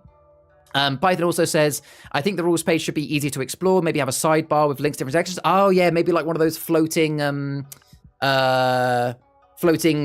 context menus, so you could skip straight to keywords. That's a very good idea, Python. I like that. Getting nods from Dave and Dickon as well. Yes, cool. So let's start to wrap it up then. So Dave and Dickon, would you agree that the main thing that we've taken away from this chat is that, one, Achroma does appear to be very, very easy to get into, but has a very high skill ceiling for the entire game. Do you agree there? Yeah, agreed. And then on point 2, we're saying that of all the things that could be better, having, one, some form of simplified version of the rules, and as an easier kind of cheat sheet, but also 2, having better resources for everybody to be able to access the keywords is important. Yes, indeed. Yeah? Yeah, I agree. Yeah, definitely. Lovely. Well, in which case, Dave, Dickon, thank you very, very much for joining me on today's discussion around the Realm table. It's been a really insightful one for myself as well. I'm sure for the team listening, and they'll watch back and see it also. It's good feedback, and maybe we'll start seeing some of these ideas, turn up in the future. And thank you to everyone in chat that got involved now as well. But Dave and Dickon, I will leave you guys for now. Thank you very, very much. Enjoy the rest of your evenings, and I'm sure we'll play some games later. Thank you very much, guys. Bye-bye. All right, I'm just going to jump out of the Discord just so there we go. Cool. So thank you very much again to them. So that is the Realm Table community discussion. So the last part of the stream, it'll only be sort of 10-15 minutes maximum for those that are maybe thinking, oh man, it's getting close to bedtime.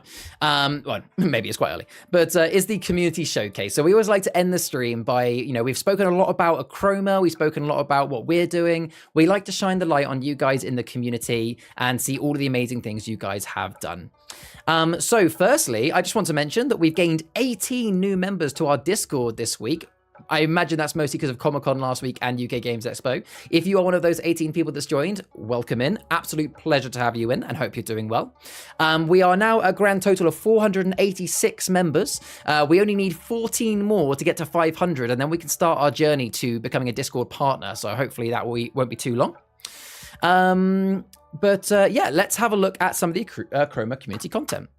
Taurus, I take direct responsibility for one of those new members. Very nice. Thank you very much, mate.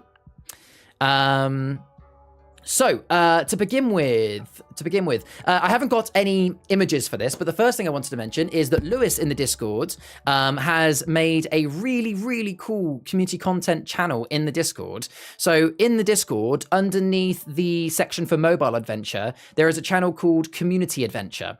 So there's a new one there now. I'm going to vote.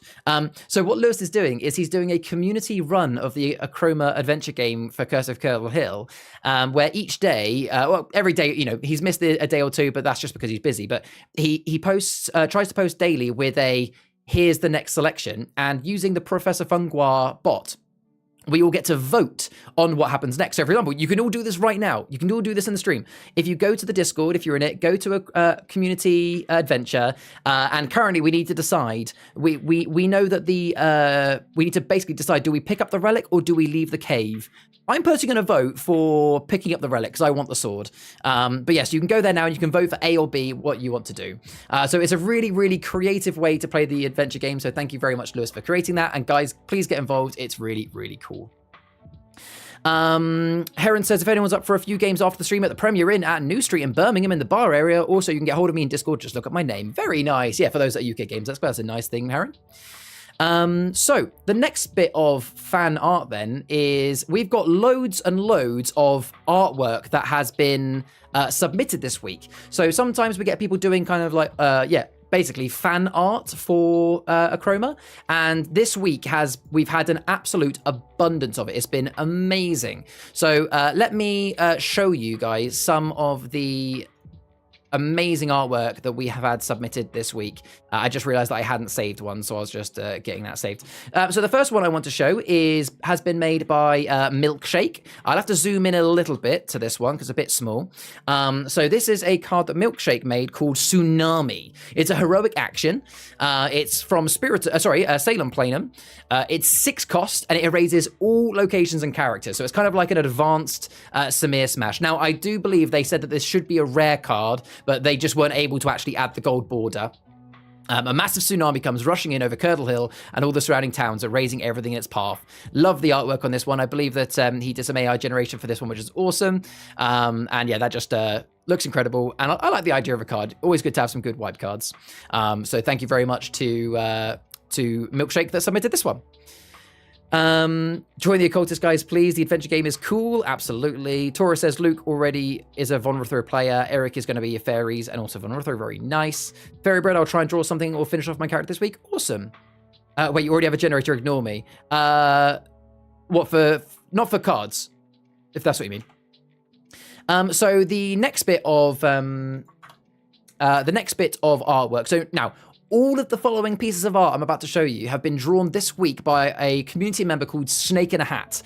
They've been absolutely busy drawing loads of cards. Now, there is a theme to all of these cards. They really like Dungeons and Dragons. So they've kind of combined Dungeons and Dragons with Achroma and have they have an ongoing Strixhaven campaign. So they've taken some of their beloved characters from that and they've drawn them in Achroma style with Achroma abilities in what they are kind of role playing as the D&D realm of Achroma. It's really cool. So let's have a look at some of their characters they've made. So this is Cheshire. Again, this is all the same artist, beautifully drawn. This has been digitally drawn by them. So it's a 3 cost, steal 1 character, action, find a card with a shard value of 3 or less that has Achroma, and it's a little bit hard to read the text here, but Cheshire is the top spy of the organization Murin, hellbent on finding out all the secrets the world keeps behind its sealed lips. Of course, you can always have a bit of fun. I love this one. I think that they that character almost belongs in Demon Slayer. It looks so cool. Do love these cards. Blown away by people's roaring. Me too, Nutritious. Wasn't chill. I said about having a plugin for Magic Set Editor 2 for making custom cards. Oh, no idea why that got blocked. I have no idea. We don't have a generator for it. We have in one of the forums in our Discord, we have a template that people can use to then draw cards onto, but we don't have a generator. Yeah, this artwork is crazy, isn't it? But yes, we've got many to go. So that's Cheshire. The next one is Corey Can't.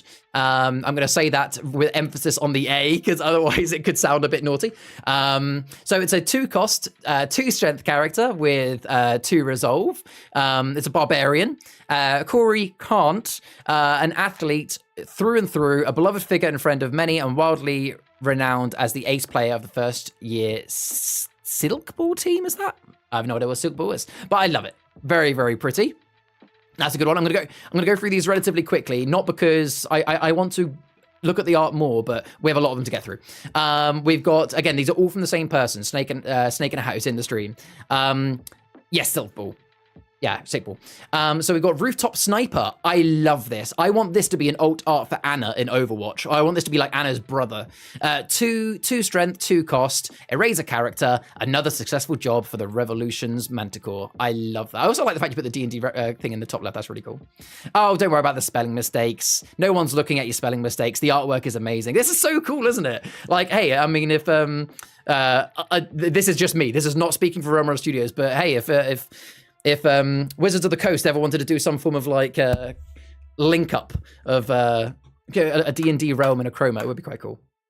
But hey, Snake in a Hat is doing it for him. So we've got next one here, again, still from Snake in a Hat. We've got Topsy's Big Top. It's a location called Clown Town. It's 3 cost. That shouldn't technically have a strength, I should add, if I'm being critical, Snake, because locations don't have strength. But X equals 1 for each of the following represent on your canvas. Wow. Oh yeah. Oh, okay. So it's a bit like Blueprint Swell. It's basically like a Blueprint Swell. All eyes on me. I love that. All the colors as well. I wish I could do art. I just edit images and graphic design. Yeah, me too. I'm good in like Photoshop, but I'm not a good drawer myself. Taurus, I'm already homebrewing subclasses based off the Achroma universe. Yeah, of course, because for those who don't know, I should be very clear. There is an Achroma TTRPG that is coming out later this year. There's a lot of people that already have alpha access, and there are going to be some taster sessions in Discord soon. So yeah, that's really cool. You can give it an ability to have Defender of Straw. Yeah, it could be a bit like Guardians of Flight by Fools. We've got a few more here. We've got Doyle Duxley. He looks like he's been through the wars a little bit with his lucky horseshoe. So flip a coin as an action. That's an interesting thing. To actually action, you have to flip a coin. So you actually have to have one with you. But yeah, if heads, erase a card on your opponent's canvas. If tails, erase it on your canvas. I actually really, really like this one. I like how this is like, you actually do have luck involved. That could actually be a really cheap way of erasing an opponent's card, but also could work back on you. I really like that, actually. Doyle Duxley, a kind-hearted soul cursed with constant bad luck. Some fear to be around him as it puts their safety at risk, and others stand by him no matter what. That is awesome. I also like how the colors are kind of like the 4-leaf clover green. And yeah, there's a little 4-leaf clover there and a little rabbit's foot. That is really, really cute. I love that. Great card. I think that's my favorite personally. And then the last one from Snake in the Hat is, this is my personal favorite for the artwork. I really like this kind of negative effect. So this is a location, What's Corp Innovations, 4 strengths, prevent 2 location, also from Clown Town. Whilst What's Corp Innovations is on your canvas, all characters have an extra 1 strength when attacking. So basically, it's like the location is upgrading all your characters. And what have we got here for the lore here? Marlowe Watts, an intellectual prodigy and heir to the company Watts Corp, the main pushing force of innovation in the city of Ravenwood.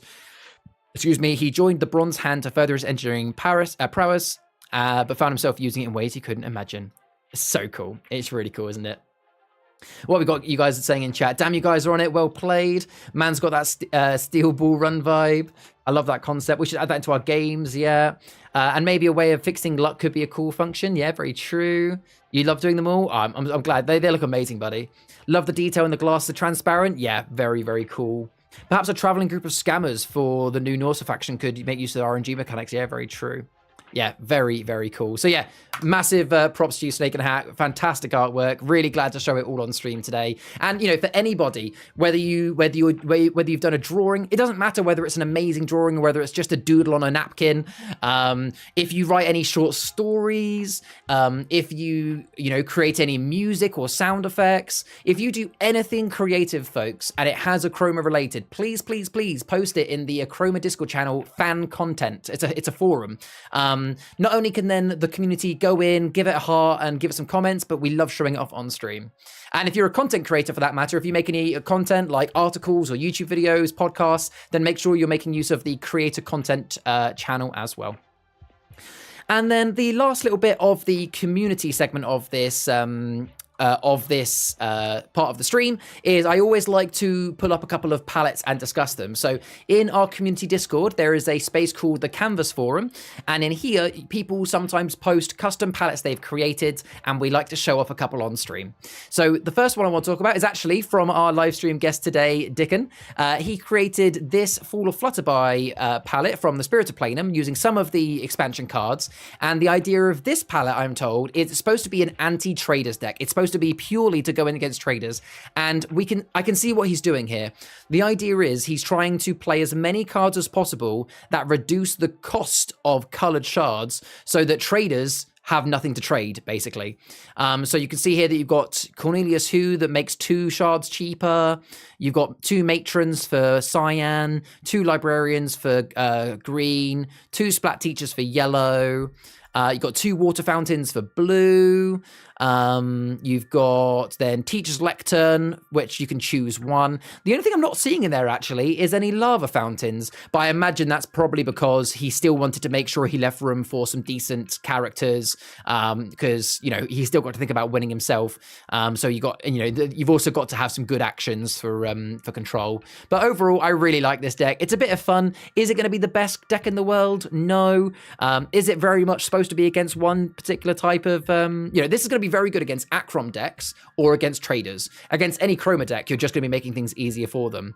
Oh, I see. So because it's specifically a traders deck, there's no red in also, so you don't care about red. I see. So you've gone full out against traders. So I imagine that for Cornelius Hugh and Lectern, you'd be thinking of other things. I didn't even think of that. So yeah, really, really good point, Dickon. If you've got anything else to say about your deck, let me know. I draw as people play, so if people want to see what I'm working on, feel free. That'd be really cool. Yeah, Wincy's really cool. So I'm just catching up with the rest of the chat. Everyone post a doodle on a napkin. I would love that. Can we do that now, actually? Not right now, but can everybody take the time to do a doodle on a napkin and post it in... I will start. I will... Okay, what I'll do... After stream, I will do a doodle on a napkin and I will post it in the Canvas forum, in the fan content forum, and I'd like everybody to reply in that forum. So rather than making like 20 forum posts, I want everyone to reply in that forum with a napkin doodle that took them like less than 5 minutes, and I want to see what everyone could come up with in a week. That'd be funny. Lovely, but yes, Hugh and the Lectern are to nerf pink. I see. Very, very good. Thank you, Diggin. Yeah, really cool palette. If you guys want to see that palette again, it's in the Canvas forum if you want to leave some more feedback for Dickon or give it a go yourself. And then the last one I want to show is one from Python, who I believe is in the stream or was in the stream earlier. So Python created this deck. They called it the Shy Drakes. And from what they put in the forum, they said that there are two main win mechanics. You've got the Chroma way of winning, which is relatively self-explanatory. You've got Vast Volataris here that lets you +1 for each card in your hand. And you have got a few cards that allow you to draw cards and research. So it's not exactly the quickest win method, but one way to win is obviously get Vast Volataris in your hand, draw loads of cards, play Vast Volataris, win a couple of turns later. And you've obviously got some Monastery Nest there. And then it's also got Achroma. So it's very much a hybrid deck. So you've got loads of your Drakes. Obviously with Achroma Havens, for those who don't know, Achroma Haven is steel based on the number of Drakes on your canvas. And as you can see, there's a total of 7 Drakes. So yeah, you're either going to win with Achroma by getting your Drakes out, or Chroma by getting your Vast Volataris and locations out. And you've got some good control elements here as well. You've got a couple of Breath of Fires, Breath of Ices, got some good Poisonous, got some good protection with Nue. So yeah, overall you just got some good control cards. So yeah, I quite like this deck. Personally, I've built quite a few hybrid decks. It can be quite tough to win, because if you go against a deck that is very, very early game Chroma or early game Achroma, you might struggle. But I think this is a really well put together deck, so very well done. Again, guys, you can give any feedback to Python in the Discord under that forum. Stickman and Cats. It has to be Achroma related. It has to be in a Achroma related drawing. Where possible. I am the OG Vast Volataris stealer. I love claim. I did get post-heroic update gain record of 39 the other day, close to 42. Very nice. It's also done without any... Yes, it's also... Yeah, that's a very good point, Python. What's nice about this particular palette is you don't need the expansion cards. If you just have Siege Draco Temple, you can build this deck without any expansion cards, which is something to be said. That is still a very strong deck, considering you haven't got any of those expansions. So yeah, well done, Python. Lovely. And with that, folks, this might be one of my longest streams so far. It's the last couple of streams have been really long. For a reference, if this is anyone's first stream, normally stream goes for about an hour and 20 minutes, and we've done almost an hour and 50. So yeah, really good stream, but it has been really, really fun. Just to kind of recap a little bit, we've had some Achroma news. Keep in mind the biggest part of the news that I want to remind you of is that the flash sale ends tonight, so make sure you get that if you haven't already. We've looked at some of the events coming up in the future with a few tournaments, and we've looked at some amazing Conjuring of Curdle Cove previews. Those will be in the sneak peek channel of the Discord post stream. We had a really interesting realm table segment with Dickon and Dave. Thank you very much, guys, where we discussed about the learning curve of Achroma. Really insightful conversation, and we've shined some light on you guys in the community for some of the amazing work you have done. Lovely stuff, and that is where we will be looking to end this week's stream. You know, I'll stay on the screen for now. I'll stay on the screen. Thank you for your work. Thank you, Wes. Taurus, I need to White Room Theorycraft maximum one-turn game potential. Please do. But yes, so the Achroma Weekly stream, as the name suggests, will be back next week at 7 p.m. for more news, events, previews, another Roundtable segment. I will need a couple more guests for next week's Roundtable, so keep an eye on the announcements channel of the Discord, because I normally ask Monday or Tuesday for some volunteers, so keep an eye out for the announcements message. I'd love to get a few new faces on next week. But otherwise, what's going to happen now is I'm going to jump into table 1 of the Discord, and I encourage some of you guys to come and join me. And what we're going to do for the next hour or so is we're just going to play some Achroma games. Whether you're brand new to Achroma, whether you just want to come and watch some games or join us in table 1 in just a few moments, and we'll play some games. But otherwise, folks, I have been Charles Barton, the Achroma Community Coordinator. I am Viridian in the Discord for those that don't know. I will see you on next week's weekly stream. Thank you to everybody that's been involved in the chat, because you guys make the stream amazing and nice and wholesome. See you in the next one. Bye-bye.